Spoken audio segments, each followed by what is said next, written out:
परम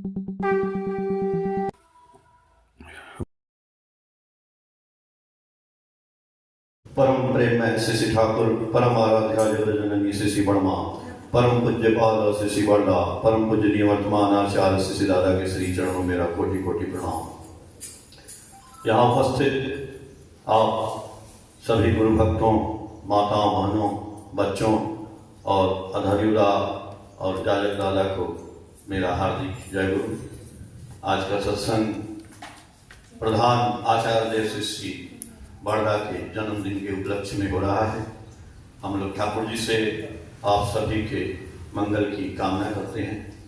शायद 115वां जन्मदिन है, तो एक वाणी है ठाकुर जी की, इष्ट लागी कर्म करा असे तो होलो पुण्य भरा। बांग्ला में है इष्ट लागी कर्म करा से तो होलो पुण्य भरा।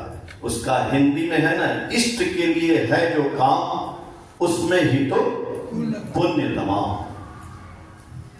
तो हमारे आचार्य जो प्रधान आचार्य हुए, उन्होंने हम लोगों को ऐसा एक रास्ता, उनको पितृदेव भी बोलते हैं, उन्होंने हम लोगों के जीवन में ऐसा एक रास्ता दिखाया कि वो जीवन भर जो है इष्ट का कार्य करती है। इष्ट के लिए जो है जो काम, उसमें जब वो इष्ट के लिए हम काम करते हैं तभी हमारे लिए जीवन में पुण्य अपने आप आना शुरू हो जाता है। अब सवाल ये उठता है कि पहले तो इष्ट कौन है? इष्ट हमारे गुरु जी हुए, हमारे ठाकुर जी हुए, हम जिनकी दीक्षा लिए हैं वो हमारे इष्ट हैं। इष्ट का कार्य क्या है, ये यहां पे ध्यान देने वाली बात है। इष्ट का कार्य क्या है? इष्ट का कार्य है इष्ट की प्रतिष्ठा करना। अब इसके आगे इष्ट की प्रतिष्ठा कैसे होती है, कहां होती है? हम ठाकुर जी की बात एक आदमी से बताए, याचन किए और उन्होंने दीक्षा ले लिया, तो हमने सोचा कि इष्ट का प्रतिष्ठा मैंने कर दिया। नहीं, आप इष्ट प्रसंग पढ़िएगा। अब दिन सातवती में भी आता रहता है थोड़ा थोड़ा करके पितृदेव का, और पितृदेव ने सत्यानुसरण की जितनी वाणियां हैं ठाकुर जी ने लिखा है, लेकिन दादा ने उसकी पूरी व्याख्या की है, पूरा एक्सप्लेनेशन दिया है। वो बांग्ला में है, मोटी सी किताब है, लेकिन उसका सातवती में आता रहता है, एक एक दो वाणी का जो है सारा कुछ एक्सप्लेनेशन आता रहता है। तो उन्होंने कहा कि इष्ट प्रतिष्ठा का मतलब क्या हुआ? हमने किसी को ठाकुर जी की बात बता दी तो वो इष्ट प्रतिष्ठा हो गया? बोले नहीं हुआ। इष्ट प्रतिष्ठा दूसरे की करने से, उसको दीक्षा दिलाने से नहीं हुआ। बोले हम लोग तो अष्टपास में बंधे हुए हैं। बोले ठाकुर जी तो हर जगह विद्यमान है, कण कण में विद्यमान है, ईश्वर अंश जीव अविनाशी। वो तो सारे आदमी में विद्वान है, सारे जीव में विद्वान है, सारे जगत में है, वो तो सब जगह है। तो जब सब में है तो हम क्या प्रतिष्ठा किए? हम कुछ नहीं किए। और इसलिए नहीं किए क्योंकि सबसे पहले कह रहे हैं कि प्रतिष्ठा कहां करनी थी? इसमें करनी थी, सेल्फ में करनी थी। सेल्फ में इष्ट प्रतिष्ठा की बात बोल रहे हैं। मैं बहुत सोचते थे हम भी, क्या है क्या है क्या है। बोले नहीं, जब इस शरीर में, देखिए हम तो आत्मा है, ये शरीर भी मेरा गॉड है। पहले इस शरीर में आत्म प्रतिष्ठा कर, उनकी प्रतिष्ठा कर लेनी है। तो जब उनकी हम प्रतिष्ठा इसमें कर लेंगे, कैसे करेंगे? जब हम पूर्ण रूप से समर्पण हो जाएंगे। पूर्ण रूप से जब समर्पण हो जाएंगे तब हमको आत्मदर्शन होगा। बहुत बढ़िया एक सेंटेंस है कि आईने में जिस समय हमको अपने चित्र की तरह चरित्र दिखाई देने लगेगा तो लोग आईना देखना छोड़ देंगे। आईना में जिस दिन हमको चित्र की तरह चरित्र दिखाई देने लगेगा उस दिन आईना देखना ही छोड़ देंगे। और जिस दिन चरित्र दिखाई देने लगेगा, सोचिए ठाकुर की प्रतिष्ठा हो गई। आज तक आईने में हम लोग चरित्र नहीं देखे। तो बोल रहे हैं पितृदेव कि भाई वो प्रतिष्ठा, हम तो अष्टपास में बंधे हैं ना, इसलिए किसी में ठाकुर नहीं दिखाई देते हैं, और ठाकुर को सब में ठाकुर दिखाई देते हैं। चाहे चोर हो, चाहे लफंगा हो, चक्का हो, बदमाश हो, जुआरी हो, शराबी हो, जैसा भी हो, ठाकुर जी इसीलिए सबसे प्यार करते थे क्योंकि वो जानते थे कि ये सब ईश्वर के अंश हैं, इनको ऊपर से प्रवृत्तियों ने ढक रखा है। तो सबसे पहले वो प्रवृत्ति तो हमारे अंदर है। इसके अंदर जब जिस दिन प्रतिष्ठा हो जाएगी ना, उस दिन चारों तरफ ठाकुर ही ठाकुर दिखाई देने लगेंगे। फिर न हमारे मुंह से निंदा आए न शिकायत। अरे बोले आचार्य, बोले प्रधान आचार्य कि हम अपने गुरु भाइयों की निंदा करते हैं, गुरु भाइयों के बारे में गलत बात सोचते हैं, उनके बारे में ये सोचते हैं इसने काम नहीं किया, उसने काम नहीं किया। आप कौन होते हैं सोचने वाले? आप कौन होते हैं सोचने वाले? जब ठाकुर नहीं सोचते हैं तो कैसे कर्म करेंगे? इष्ट का काम कैसे करेंगे? ऐसे होगा नहीं। इष्ट को सब में देखना है, आज तभी हम देखेंगे। चश्मे के ऊपर जब धूल साफ होगा तभी दिखाई देगा। उसी के लिए नाम और ध्यान की जरूरत है।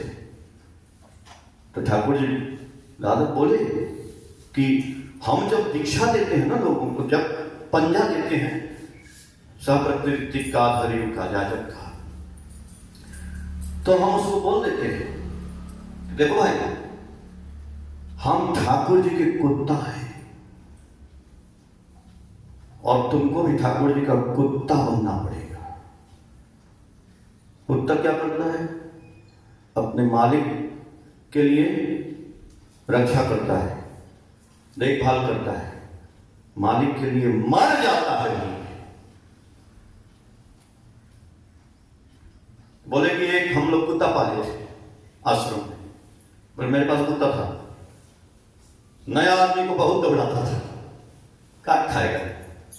लेकिन जो घर के लोग हैं, खाना खिलाते हैं, पालते हैं, जिनको पहचानता था उसको नहीं काटता था। क्यों? रक्षा करता था।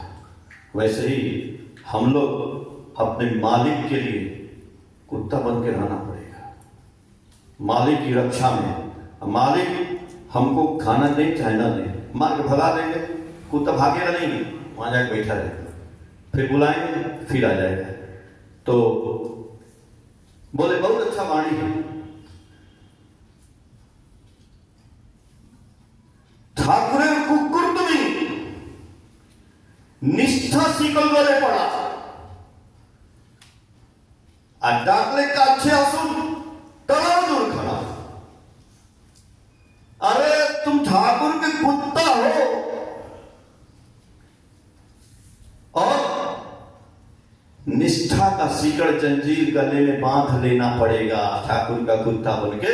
जब वो मार के भगाएंगे तो वहां जाके दूर खड़े रहना, और जब बुलाएंगे तो पास आ जाना। लेकिन किस लिए? चाहे खाना दे चाहे नहीं, लेकिन हम लोग तो आए हैं लोभ के लिए, यश अर्थ मान यश, इसके लिए आए हैं।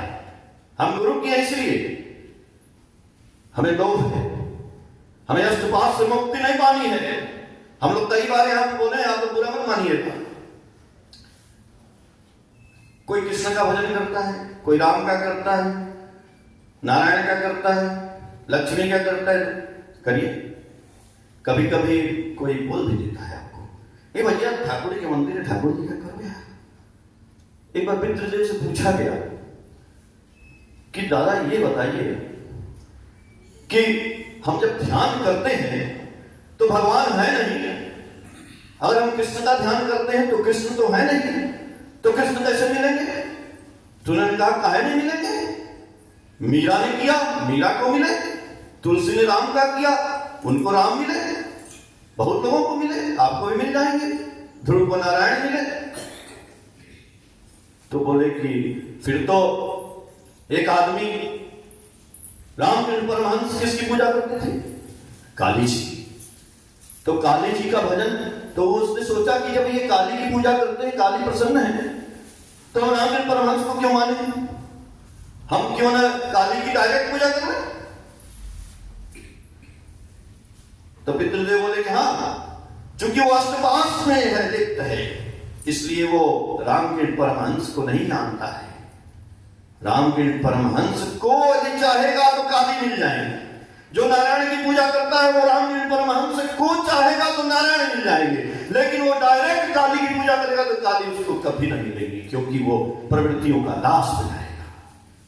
यही बात हम लोग कई बार आप लोगों से बोलते हैं कि आप ठाकुर का भजन करेंगे, ठाकुर को करेंगे तो कृष्ण मिलेंगे, लेकिन हम सोचते हैं नहीं, ठाकुर तो कृष्ण का ही मंत्र देते हैं, तो क्यों ना हम कृष्ण को याद करते रहिए, कई जन्म बीत जाएंगे, आपको कृष्ण नहीं मिलेंगे। लेकिन इस जन्म में आप यदि ठाकुर को पकड़ लेंगे तो कृष्ण मिल जाएंगे। आप पढ़िए इष्ट प्रसंग, एक एक चीज है, क्या क्या नहीं बोले हैं, क्या क्या बात बताएं उनकी। और जब उनकी इच्छा होती है ना नारायण की, आपके घर तक पहुंच जाएंगे। जब आप ठाकुर को याद करेंगे ना, आपके घर पहुंच। अरे एक मुसलमान भक्त था ठाकुर का, बोले ना कि इसीलिए जो कृष्ण का भक्त हो, चाहे राम का भक्त हो, चाहे शंकर का हो, चाहे दुर्गा का हो, चाहे पार्वती का हो, चाहे हिंदू हो, चाहे मुसलमान हो, चाहे सिख हो, चाहे ईसाई हो, चाहे किसी भी जात का हो, धर्म का, संप्रदाय का, आज ठाकुर जी के आश्रम में सब आते हैं। क्यों? क्योंकि आने से उनका धर्म थोड़ी बदल जाता है। नहीं, धर्म नहीं बदलता है। मुस्लिम भी है ठाकुर जी का भक्त, सिख भी है, देखते हैं आते हैं।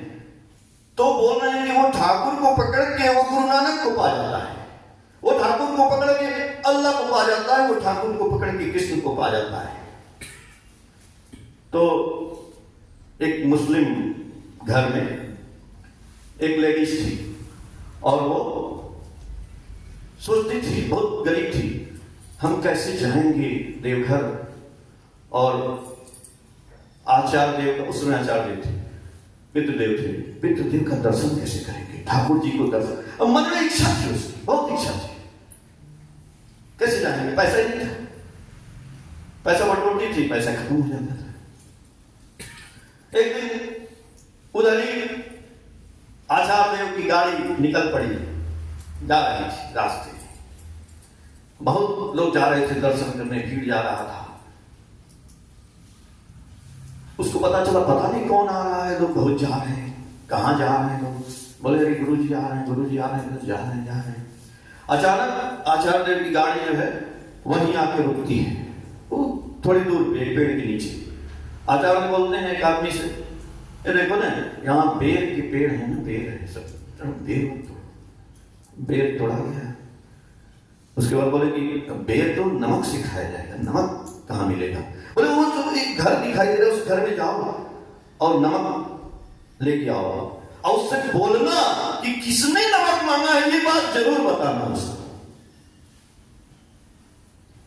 तो भक्त लोग जाते हैं, उस घर का दरवाजा खटखटाते हैं, और एक मुस्लिम औरत निकलती है और बोली, अरे मां नमक होगा क्या?